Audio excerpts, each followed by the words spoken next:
সারা রাত ধরে বৃষ্টি হলে রাত্রে ঘুমটা কিন্তু বেশ হয়। আজকে সকালবেলায় কিছুতেই উঠতে ইচ্ছা করছিল না, ঠান্ডা ঠান্ডা ওয়েদারে মনে হচ্ছিল আর একটু ঘুমায়। তো ঘুমালে তো হবে না, আমাকে তো সকালবেলায় উঠতেই হবে।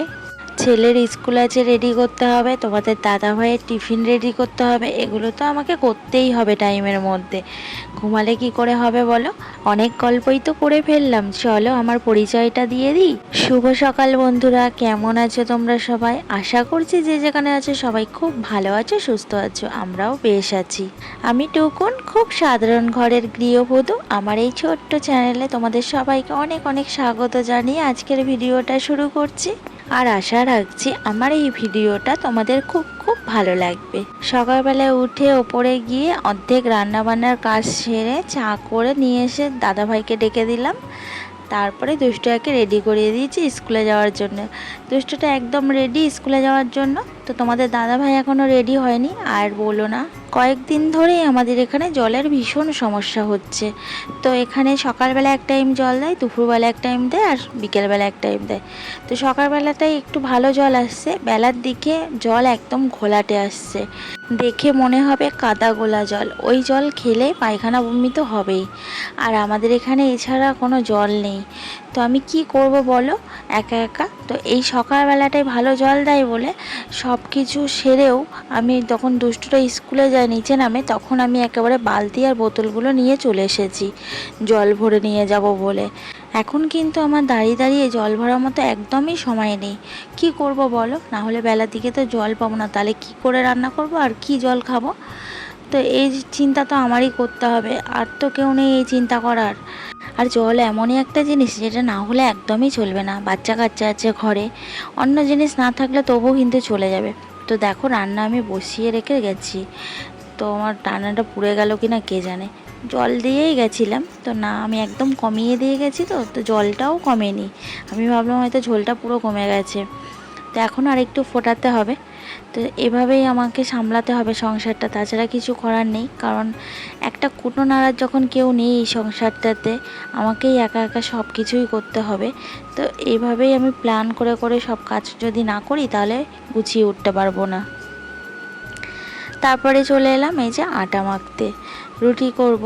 তো আটাটা মেখে নিচ্ছি। আর ওদিকে তোমাদের দাদাভাইয়ের কিন্তু স্নান হয়ে গেছে, এক্ষুনি ওপরে এলো বলে এসেই তো চেল্লাতে শুরু করে দেবে যে 9টা বেজে গেছে এখনও রান্না হয়নি। তো ঝটপট করে টিফিনটা রেডি করে দিলাম, তোমাদের দাদাভাই বেরিয়ে গেল। তারপরে আমি চলে এলাম নিচের ঘরে এসে বাসি কাজগুলো সেরে নিচ্ছি। আর এখন 9:30 বাজে, 10টার সময় আমি বেরাবো দুষ্টুকে আনতে। তো আজকে ঘর পুছবো না, অনেকটাই দেরি হয়ে গেছে।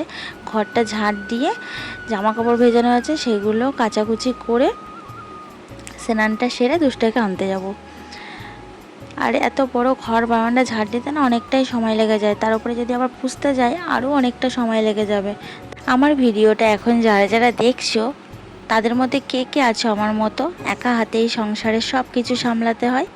কমেন্ট বক্সে জানিও কিন্তু। দুষ্টুটার স্কুল ছুটি হয় 10টাতে। একটা দিক দিয়ে সুবিধা ওদের স্কুলে, যতই দেরি হোক না কেন অন্য একটা ঘর আছে সেই ঘরে বসিয়ে রাখে। আমার তো যেতে যেতে প্রতিদিন 10:30 বেজে যায়, বাড়ি থেকেই বেরায় 10টা 15 বেজে যায়, কোনো দিন 10টার সময় আমি বেরাতে পারি না।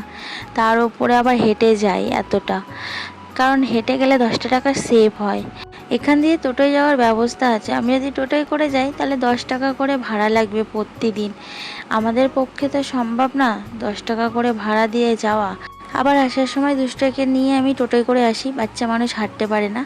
তো সেইখানে আবার 10 টাকা যাবে, তাহলে যাওয়া আসা 20 টাকা।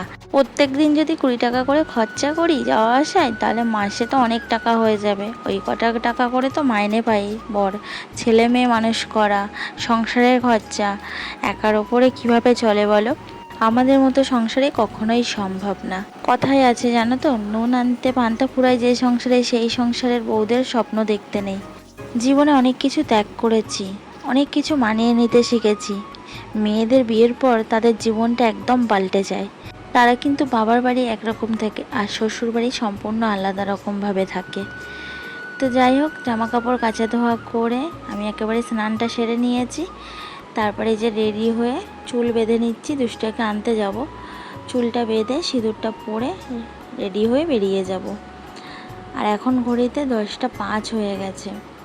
কোনোদিনই আমার হয় না তাড়াতাড়ি, এতগুলো কাজ সব তো একা হাতে সারবো তারপরে না। তো যাই হোক, চলো আমি দুষ্টকে আনতে যাই, তোমরা আমার সঙ্গে থাকো।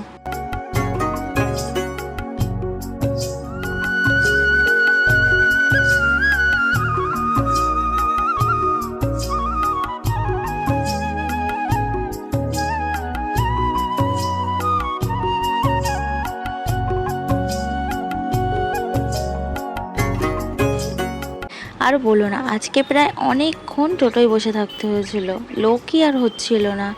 আর আমাকে তো একা নিয়ে আসবে না, আরও 2-3 জন না হলে টোটো ছাড়ে না। তো বসে রয়েছি, টোটো আর ছাড়ে না। এতক্ষণ হেঁটে গেলে কখন বাড়ি চলে যেতাম। শুধুমাত্র দুষ্টটার কষ্ট হয় বলে ওই জন্য আমি হেঁটে আসি না। একা থাকলে আমি হেঁটে চলে আসি, কখনোই টোটোয় উঠি না। মুদিখানার দোকানে কিছু মাল নেওয়ার ছিল, তো একেবারেই নিয়ে চলে এলাম। বাড়ি এসে আগে ড্রেসটা চেঞ্জ করে দুষ্টুকে খাইয়ে চলে এলাম ছাদে। জামা কাপড় কেচে রেখে গেছিলাম, সেগুলো মেলার সময় হয়নি, তো সেই জামা কাপড়গুলো মেলে দিচ্ছি। দেখেছো আকাশ এমনিতেই মেঘ, রোদ্দুর উঠেছে বেশ ভালো, জানি না কখন আবার বৃষ্টি চলে আসবে। তো জামা কাপড়গুলো মেলে দিয়ে চলে এলাম রান্নাঘরে। দুপুরে রান্না বসিয়ে দিলাম, ভাতটা করে নিয়েছি আর ডালটা সম্বার দিয়ে নিচ্ছি, আর কটা আলু ভাজবো। তো এটাই আমাদের দুপুরের সাধারণ খাওয়া দাওয়া। আর পাশের বাড়িতে পুজো দিচ্ছে, তো ঘন্টার শঙ্খের আওয়াজ হচ্ছে। আমি কিন্তু সবসময় ডালটাকে এভাবেই সম্বার দিই। অনেকে ডাল ফোড়ন দিয়ে তার উপরে ডালটাকে ঢেলে দেয়, আর আমি ডালটার মধ্যে ফোড়নটা দিয়ে দিই।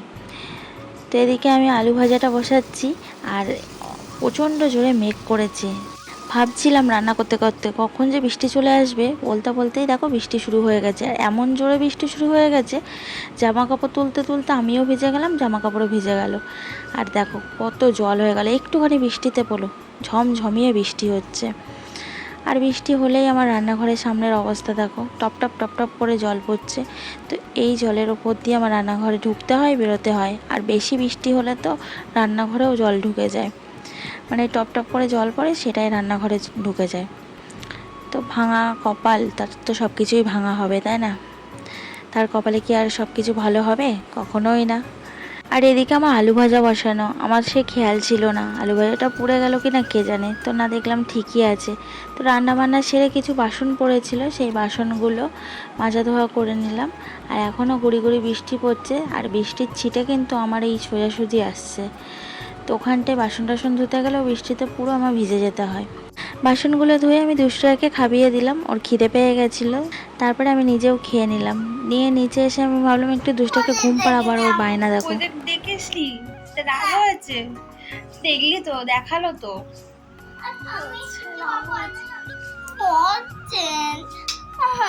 আমার দুষ্টুটা রাগ হয়েছে, দেখো তোমরা, দুষ্টুটা এখন রাগ হয়েছে, কেঁদে ফেলবি, এক্ষুনি কেঁদে ফেলবো, এক্ষুনি কেঁদে ফেলবি। সবাই দাঁত পোকলা দেখে নি, দেখে নাও, সবাই দাঁত পোকলা দেখে নাও, ওর দাঁতটা পোকলা হয়ে গেছে, এই দেখে নাও সবাই, দেখেছো ওর দাঁত নেই, ও দাদু হয়ে গেছে। এখন ওর দিদিও পড়ে গেছে, বন্ধুদের সাথে প্রজেক্ট বানাচ্ছে, ও এখন ওখানে গিয়ে বদমাইশি করবে। বদমাইশি করবে না, ও বদমাইশি করবে না, আমার সোনা বদমাইশি করবে না। দেখেছো কি গরম, এদিকে পাখা চলছে ফুল স্পিডে, তাও গা দিয়ে ঘাম ঝরছে। চলো বন্ধুরা, এখানে এই ভিডিওটা শেষ করছি। আমার এই ভিডিওগুলো তোমাদের কেমন লাগছে অবশ্যই কিন্তু জানাবে। আর আমার দুষ্টু বউটাকে একটু সবাই ভালোবাসা দিও। ভিডিওটা ভালো লেগে থাকলে একটা লাইক করো, কমেন্ট করে জানিও। আর নতুন বন্ধু এখনো যারা আছে চ্যানেলটি সাবস্ক্রাইব করনি, চটপট চ্যানেলটি সাবস্ক্রাইব করে বেল আইকনটি অন করো।